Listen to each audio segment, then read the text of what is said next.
Bonjour Karl, est-ce que tu vas bien? Très bien, je te remercie. Alors on ne te présente plus, tu es une figure bien connue à Bruxelles dans le monde festif, dans le monde de la nuit, mais aussi un peu partout en Europe, à Paris.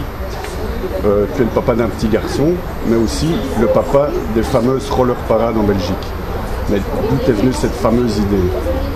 Écoute, c'est avant tout en fait historiquement, d'abord je fais du patin à glace depuis que j'ai l'âge de 4-5 ans. Donc j'étais d'abord un addict à la glace. Et puis quand le roller est arrivé, on a décliné ça naturellement parce que le roller permettait en fait une évasion qu'on n'avait pas à travers la glace, parce qu'on était toujours enfermé en fait dans le modèle glace. Dans un bocal. Voilà, et on tournait en rond. Alors on attendait deux choses, des hivers rigoureux qu'on avait à l'époque. On a moins depuis lors, sauf cette année ici. Mais bon, les étangs étaient vraiment gelés chaque année quand j'étais petit. Donc on avait ce plaisir de faire du hockey sur glace sur des étangs, même sur les canaux en Hollande. Et puis quand le roller est arrivé, ça c'était vraiment la révolution. Parce que tout à coup il n'y a plus de barrières. Et, la ville, le monde était à nos pieds en fin de compte. Donc c'était vraiment une super émulation. Donc j'en ai fait de manière normale, on va dire.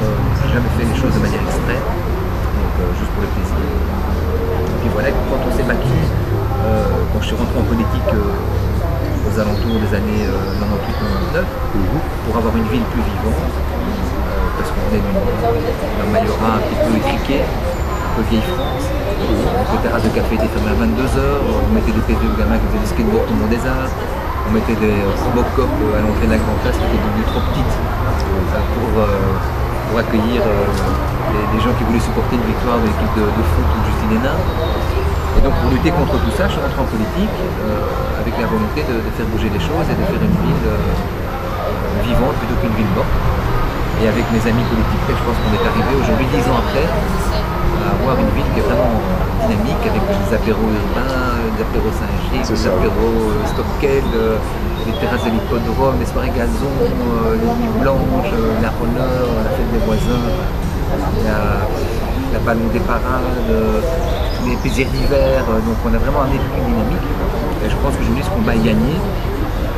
Je reste attentif évidemment à ce que ça ne bouge pas, mais je suis moi aussi engagé politiquement que ce que je n'ai pu l'être au préalable, parce que j'estime avoir œuvré suffisamment pour ça. Et la roller parade est en fait née de tout ça, justement parce que j'avais fait des sorties dans la presse avec des recos à l'époque, parce qu'ils mettaient l'ancien bourgmestre mettait des PV aux gamins qui faisaient du skateboard, mais à contrario, ils l'ont envoyé dans les fascicules qui vantaient les vertus de la région, des photos de ces mêmes 10 gamins qui faisaient du skateboard. Et quand on a fait le programme électoral, pour l'embêter un petit peu, pour le titiller, pour le taquiner, j'ai proposé d'une manière un peu humoristique de faire un roller park à la Grande Place, à la place d'avoir Moran et Philippe Lafontaine comme chaque année.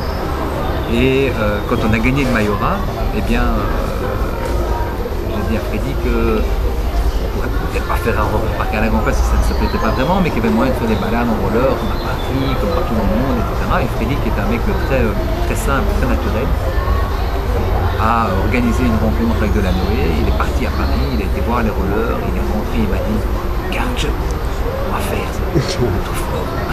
Et on a fait les roller parades et on en a profité pour changer les Robocop en roller cop. Et voilà, c'était le début d'une longue histoire, mais qui est avant tout un combat et un choix de ville. Et voilà, il a fallu se battre pour se dire que j'avais envie de vivre dans une ville qui n'était pas telle qu'on me l'imposait, mais telle que j'avais envie de la vivre. Voilà. C'est un peu tout ce combat qu'on a mené. D'accord. Justement, tu viens de le dire, le concept n'est pas nouveau, ça existe à Paris, Lille. Cependant, de l'aveu de tous, les éditions bruxelloises et belges en général sont quand même extraordinaires. C'est quoi la recette? C'est un mélange entre deux. Le problème généralement de ce genre d'association, c'est qu'ils sont en association. Et donc ils sont sur un terrain où le militantisme prend souvent le pas sur le reste. Ce qui n'est pas forcément négligeable, mais ce qui n'amène pas la même décontraction. Ici, on est parti du principe, et c'est un peu le cas dans tous mes événements. Donc, moi, j'essaie de faire des événements gratuits que des multinationales payent. Donc, voilà, où le public. Et donc, ici, la logique, c'était de faire rentrer des partenaires privés qui nous permettent de vivre d'une part, mais qui permettent aussi de faire vivre la roller parade, qui permettent aussi de faire en sorte que ça soit gratuit pour les gens. Donc ça c'était la logique. C'est une logique qu'on a appliquée sur la roller parade et qu'on a appliquée aussi sur d'autres événements, tant que c'est possible. Parfois la crise comme maintenant ne nous permet plus d'aller dans la gratuité, donc on a des événements qu'on a basculé en payant. C'est encore pas le cas de la roller parade, j'espère que ça ne le sera jamais. Mais bon, voilà, dans la mesure du possible, on essaye de garder un événement gratuit. Et évidemment, bon, étant quelqu'un de la nuit, qui œuvrait beaucoup dans la nuit, etc., bon, ben, c'est une boule de facette, quoi. Donc, j'ai trouvé une facette qui brille plus que l'autre. Et j'aime bien quand ça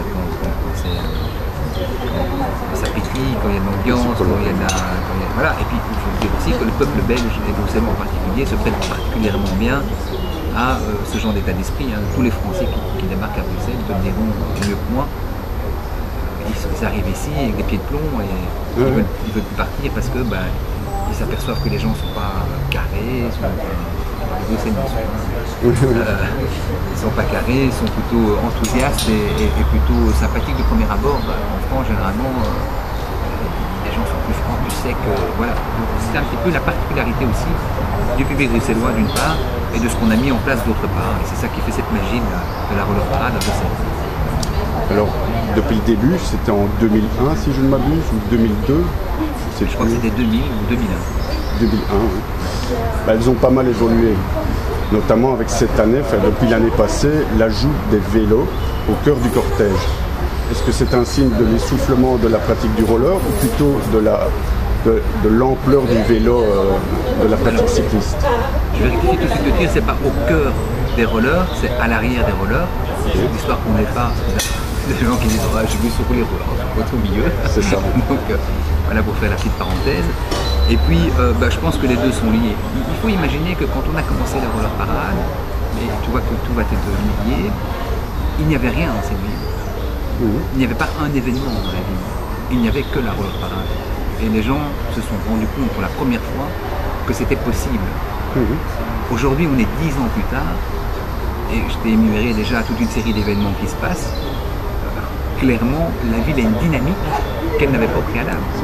Donc aujourd'hui, on est en concurrence agréable, mais en concurrence quand même, par rapport à toute une série d'événements qui existent et qui n'existaient pas. C'est ça. Ne fût-ce que les terrasses de café qui étaient fermées à 22h et qui sont ouvertes jusqu'à 2h du matin. Donc, il faut remettre un petit peu les choses dans le contexte. Je pense qu'effectivement, on est quand même toujours limité à 1 million d'habitants sans plus rien y faire, c'est comme ça. Mais aussi, l'offre proposée de manière générale est beaucoup plus large. Et donc, il est normal que les gens font une fois la roller parade, ou font une fois un apéro au vin, ou font une fois une nuit des musées, ou autre chose. Donc, il y a aussi plus d'éclectisme et plus de variété ou de choix possibles pour les gens qui font que ils partagent leur temps. Comme quand tu as un enfant, tu essaies de partager ton temps, tu partages ton temps différemment que quand tu n'en as pas. Tu es obligé d'un petit peu distiller les choses.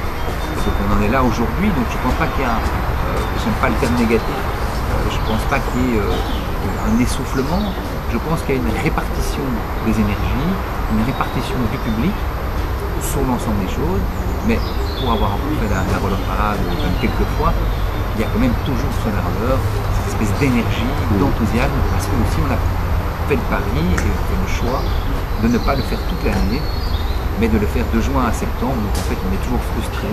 On est frustré quand elle s'arrête, on est frustré parce qu'elle n'est pas encore commencée. C'est certain. Donc voilà, c'est ce qui amène aussi cette énergie qu'on déploie chaque année. Voilà.